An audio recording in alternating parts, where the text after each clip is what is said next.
Gracias por acompañarnos en Noticias Tarde. Y uno de los momentos más esperados nos acompaña ya Daniela Ibáñez. Ella es analista político del Centro Wiñac, quien precisamente vamos a tocar distintos temas. Muchas gracias por haber venido a esta entrevista. Muchas gracias, Alex. Un gusto estar con ustedes. Bueno, sin duda hemos estado escuchando las reacciones de los congresistas de diferentes bancadas, hablar sobre esta posibilidad del retorno a la bicameralidad. Dentro del trabajo de ustedes, el análisis de la situación política de nuestro país, del Centro Wiñac, ¿cuál es la posición que tienen ustedes respecto al eventual retorno a la bicameralidad? Sí, observamos como en toda medida, toda reforma política tiene su costo y tiene su beneficio, ¿no?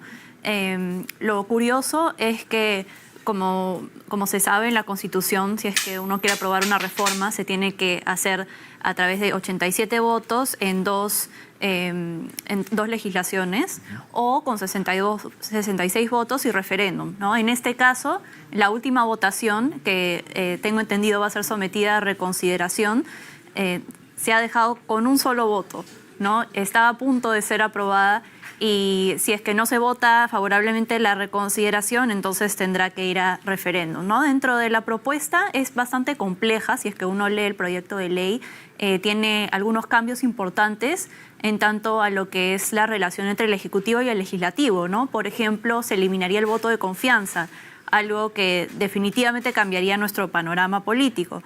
Otra cosa es que el Senado no podría ser disuelto, lo cual marcaría un antes y un después en tanto a la relación también entre Ejecutivo y Legislativo, porque se evitarían situaciones como las que hemos vivido anteriormente, en las que se ha querido disolver el Parlamento antes de tiempo, ¿no? Antes de terminar su mandato. Y así hay varias disposiciones interesantes de las cuales podríamos conversar. Lo que ha llamado la atención es que no se esperaba el debate, ¿no?, para la semana pasada, hace unos días. Prácticamente ha sorprendido a muchos.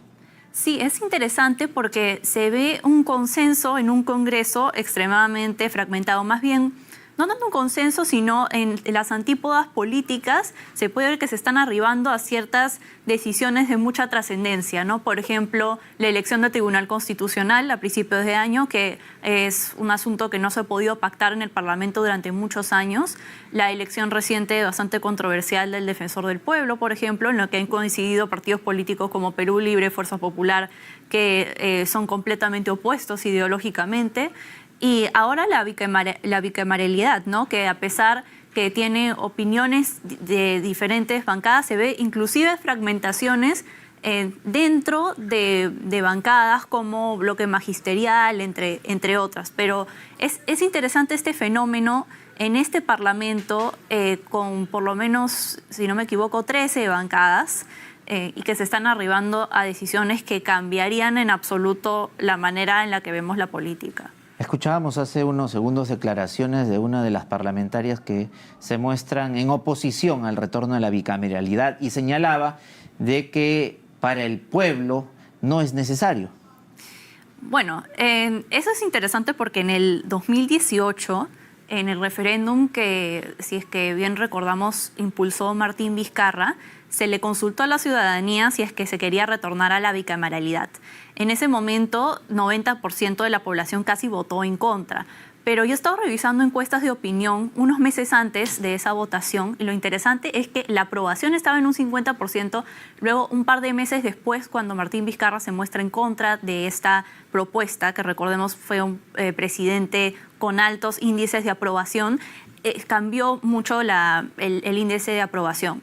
En estos momentos, las encuestadoras se encuentran en discrepancia acerca de cuál es realmente el nivel de popularidad de esta medida.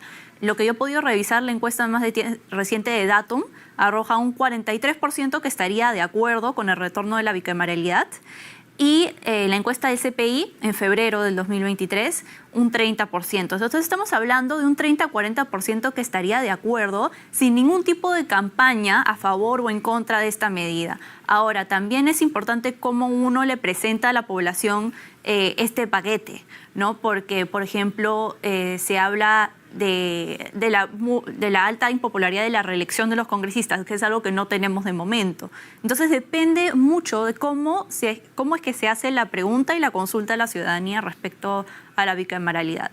Me comentabas antes de iniciar esta entrevista que ustedes vienen preparando ya un informe donde se analiza de diferentes ángulos el tema del retorno a la bicameralidad, ¿no? ¿Cuándo estará listo este informe? ¿Cuándo se presentará? ¿Cómo los ciudadanos podrán tener acceso a ellos? Sí, esperemos tenerlo lo más pronto posible. Estamos haciendo algunas simulaciones sobre cómo es que se hubiera visto un parlamento, por ejemplo, en el 2016 o en el 2021, con el modo de elección que se está proponiendo, porque eso es también bastante importante a tomar en consideración. Porque a diferencia, por ejemplo, de la propuesta del 2020, propuesta por Omar Chejade en el Congreso Extraordinario, si es que recordaremos, esta propuesta es distinta en tanto al modo de elección. Entonces tenemos, por ejemplo, que 33 congresistas serían electos por distrito único y senadores, y 27 senadores por distrito múltiple. Acá, por supuesto, las simulaciones tienen una limitante, que es que no sabemos, por ejemplo, si es que votaremos por departamento y de manera nacional o solamente nacional. Ahí todavía hay bastantes dudas al respecto. Pero el informe busca esclarecer cómo es que se hubiera visto y qué fuerzas políticas, por ejemplo, se hubieran visto favorecidas con este modo de elección. Entonces, esa es la manera en la que seguía nuestro análisis. Siempre cuando se busca argumentar por qué es necesario, se habla de que en el Perú urge una mejor representación en el Congreso de la República, ¿no? Teniendo estas dos cámaras. Pero el pueblo, dentro de las críticas, se habla mucho de cuánto significaría el gasto, cuánto se necesitaría de presupuesto. ¿Ustedes han hecho una simulación de cuánto podría representar en gasto? ¿Sería el mayor el gasto actual en lo que presupuesto al año se refiere? Sí, en tanto al presupuesto no lo hemos visto a fondo, a lo mejor lo podemos ver, pero sí tengo entendido que la actual propuesta fija límites al presupuesto, que es algo que no tenemos de momento y que, por ejemplo, vemos todos estos escándalos respecto al uso de los fondos del Congreso. La actual propuesta en ese sentido sí es positiva, ¿no? Se fijan límites, porque que haya un Congreso y un Senado no significa que vayamos a gastar el doble. No, eso no quiere decir. Se puede reestructurar la manera en la cual está utilizado el presupuesto. Y también hablaba sobre la representación. Eso es un debate bien interesante porque estaba viendo algunas cifras y en el año 79, por ejemplo, cuando teníamos dos cámaras, teníamos Congreso y Senado, una persona, ¿no? Un congresista representaba a 70.000 personas en el Perú. Hoy día, un congresista representa como a 250.000 personas. Entonces también se habla sobre la necesidad de incrementar el número de congresistas para que la población también esté más representada en tanto el número de congresistas que representa cada persona, ¿no? Porque también, por ejemplo, en Lima tenemos que un congresista representa a 230.000 limeños. En Puno tenemos que un congresista puneño representa a 180.000. ¿No? Definitivamente es algo que se tiene que evaluar, ¿no? Porque hay disparidades inclusive entre las regiones, entre qué tantas personas se representan o no. Ahora, ¿los filtros serían superiores a los actuales para elegir a uno de estos parlamentarios, senadores que representarían al pueblo? Porque la coyuntura actual no es nada favorable en cuanto a la imagen de los parlamentarios. Por ejemplo, el tema que se ha venido dando a conocer, los mochasueldos, ¿no? Sí. Llama mucho la atención que en esta coyuntura, donde es muy cuestionada la labor de algunos congresistas, se incremente el número de representantes en el Parlamento Nacional. Sí, definitivamente el escándalo como los mochasueldos desvía la atención de lo que son asuntos de coyuntura nacional importantes, no como este asunto de la bicameralidad, que dentro de todo es positivo que vuelva a la agenda pública para que las personas discutan cómo quieran ser representadas, más que hablar de los escándalos de los congresistas, que definitivamente es algo que se tiene que esclarecer y se tiene que transparentar. Se habla de que una de las opciones podría ser reducir el personal que está a cargo. Cada parlamentario tiene, creo, 5 especialistas que dependen de él. ¿Podría reducirse el número de personas en quizás un solo asesor o un secretario y nada más? Claro, es posible, es algo que se tiene que evaluar. Yo creo que una propuesta interesante sería tener un estudio del Congreso fijo, o sea, que hayan personas que trabajen para el Congreso de manera fija, ¿no? Y que trabajen especialmente en lo que son las propuestas de ley. Entonces, indistintivamente, si viene un congresista u otro, son personas que ya tienen muchos años trabajando en lo que es su labor. Los estudios económicos del Congreso creo que es una propuesta muy interesante. Ahora, también hablaba sobre los requisitos que propone esta nueva propuesta de ley. Se dice que para ser senador, si es que esta iniciativa procede, uno tendría que tener 45 años o haber sido congresista o diputado anteriormente. Entonces sí se eleva la valla porque actualmente uno tiene que tener 25 años mínimo para poder postular al Congreso. Y no es requisito haber sido ni congresista ni diputado antes. Y esto sí es importante porque el Senado actuaría como una cámara deliberativa, no una cámara reflexiva más bien, en la que las propuestas del Congreso irían a reflexionar en una segunda cámara para ver si es que proceden o no, ¿no? Y algunas de las críticas que se hacen es que los proyectos de ley durarían mucho tiempo en proceder, pero esto no es necesariamente algo malo. Ya recordemos que han habido varias propuestas populistas a través de estos años, especialmente por la celeridad en las que se han dado, ¿no? Y sobre todo aquellas que eran aprobadas a la medianoche, ¿no? Cuando nadie estaba haciendo seguimiento, muy pocas personas, de lo que era la sesión del Pleno, ¿no? Y que todos se enteraban al final de lo que se había aprobado, quizás ya en las noticias, al día siguiente. Sí, eso es algo que no debe suceder bajo ninguna circunstancia, ¿no? Definitivamente el Congreso está ahí para que las personas, o sea, representan a las personas. El Congreso es el ente del Estado que realmente debe representarnos y ese tipo de medidas no es correcto, ¿no? Definitivamente. Y otro de los temas que ha estado sonando justo a raíz del tema de la bicameralidad es que ya salen congresistas que están en contra del retorno a señalar de que algunos están canjeando votos, ¿no? Apruebas la ley Mordaza, si aprobamos la ley Mordaza, si es que apruebas el retorno a la bicameralidad o sí. Por ejemplo, Patricia Juárez, de Fuerza Popular, que es una de las que ha señalado esto, que ya hay un intento de canje de votos. Sí, a ver, si es que este intento de canje de votos viene bajo una modalidad monetaria, creo que tiene que ser, por supuesto, cuestionada, pero lo que es deliberar entre el Congreso es algo que se ha dado toda la vida, por eso existe el Congreso, por eso las fuerzas políticas se ponen en diálogo, si no cada uno existiría en su oficina y no conversarían entre ellos, ¿no? O sea, la naturaleza del Congreso es que se pueda llegar a un punto medio, ¿no? Para que la propuesta sea viabilizada, ¿no? Se supone que esa es la manera en la que tiene que funcionar el legislativo. Bien, entonces estos temas sin duda seguirán dando mucho que hablar, ¿no? Y todavía no se tiene una fecha exacta de cuándo será puesto nuevamente a consulta. No, tengo entendido que Nano Guerra García, que es el presidente de la Comisión de Constitución, ha dicho que nuevamente va a volver a poner el asunto sobre la mesa en el Pleno para ver si es que hay una reconsideración, pero todavía no se ha especificado cuándo, si es que creo que vamos a estar muy atentos a eso. ¿Y cuál es tu análisis sobre esta decisión que se ha tomado respecto a la designación de los procuradores, ¿no? Sí. Referida a que, por ejemplo, el Congreso no tiene la libertad de decidir la designación de los procuradores que van a formar parte del propio Congreso de la República.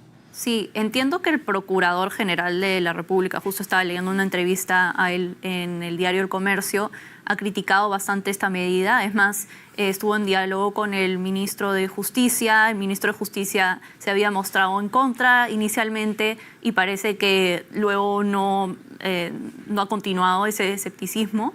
Pero entiendo que la Procuraduría ve este proyecto de ley de manera negativa porque digamos, la idea es que se puedan elegir los procuradores de una manera meritocrática a través de un concurso público, ¿no? Y si es que, digamos, si es que eso está a la potestad de cada poder del Estado, entonces a lo mejor se pueden politizar las cosas, ¿no? Así es, efectivamente. Y respecto a la ley Mordaza, siempre, yo recuerdo desde que hacía cobertura en el Congreso de la República, todos los periodos, siempre ha habido una ley destinada a sancionar drásticamente a la prensa, ¿no? Sí. En casos de difamación, calumnia, otra vez una nueva iniciativa busca ello. y la prensa lo considera la ley Mordaza, ¿no? ¿Cómo lo analizan ustedes desde el Centro Wiñac? Sí, es interesante porque en el año 2020 Ipsos hizo una encuesta respecto a si las personas quisieran restricciones a la labor de los medios de comunicación. Y sorprendentemente hay muchas personas que sí buscan estas restricciones. La prensa genera mucho rechazo en la población. Durante el gobierno de Pedro Castillo, inclusive los propios funcionarios han sido bastante hostiles a la labor de la prensa libre. Y el Congreso, ¿por qué impulsa esta ley? Eso es interesante cuestionarse, ¿no? ¿Por qué en este momento? Y es que nosotros creemos, desde el Centro Wiñac, que durante el periodo del gobierno de Pedro Castillo, la labor del Congreso ha sido fiscalizar el gobierno de Pedro Castillo y, digamos, recordemos los escándalos día a día que salían respecto a la corrupción durante este momento. Entonces, la labor del Congreso, principalmente, más allá de las deliberaciones diarias, era fiscalizar el gobierno de Pedro Castillo. Eso ya no está en la ecuación. El gobierno de Pedro Castillo ya no está instaurado, ahora estamos en un nuevo gobierno. Entonces, con la muy baja aprobación que tiene el Congreso, lo que buscan los congresistas es subir su aprobación, naturalmente, ¿no? Y este tipo de ley, como la ley Mordaza, tal vez en el cálculo racional de los congresistas lo estarán viendo como una posibilidad de subir su aprobación, polarizando contra el enemigo fácil, que es la prensa, ¿no? Pero definitivamente creemos que la labor de la prensa no debe ser sometida de esta manera, mucho menos por un poder del Estado, ¿no? A veces se habla de la prensa como el cuarto poder, y tiene que permanecer así. Pero si bien es cierto, también los grandes escándalos que ha habido en los últimos años se han dado a conocer gracias a la prensa, ¿no? Imagínense de no poder haber realizado el trabajo de investigación que se viene haciendo. Sí, definitivamente. Sin la prensa no podríamos saber absolutamente nada. Si es que no teníamos la prensa, entonces no sabíamos de todos los escándalos que ocurrían durante el gobierno de Pedro Castillo. Nos quedábamos con un presidente que ya sabemos que vulneró todas las instituciones democráticas y que en su camino quería... bueno, ya sabemos el tipo de personas que están viendo beneficiados en su gobierno, ¿no? Sus familiares. Todas estas reuniones que había en horas de la noche, ¿no? En la casa de Breña, mientras ya él de día despachaba desde Palacio de Gobierno. Sí, así es. Y no solamente con el Ejecutivo, también con el Congreso, lo que pueda suceder con la Fiscalía. Por ejemplo, sí, todo tipo de... Se tiene que fiscalizar a todos los poderes del Estado. Por eso está la prensa. Sin la prensa no tenemos absolutamente nada. Por ahora tenemos en los índices internacionales una buena puntuación en lo que es libertad de prensa, pero eso puede ir retrocediendo, ¿no? Entonces no podemos... en una democracia necesita haber una prensa libre, es indispensable. Muchas gracias, Daniela Ibáñez, por haber estado con nosotros esta tarde haciendo un análisis de lo que viene ocurriendo en el Congreso de la República, la expectativa de la posibilidad del retorno a la bicameralidad. Muchas gracias. Muchas gracias. Bien, y a esta hora de la tarde, momento de ir a una pausa. No se muevan porque regresaremos en solo segundos con más noticias.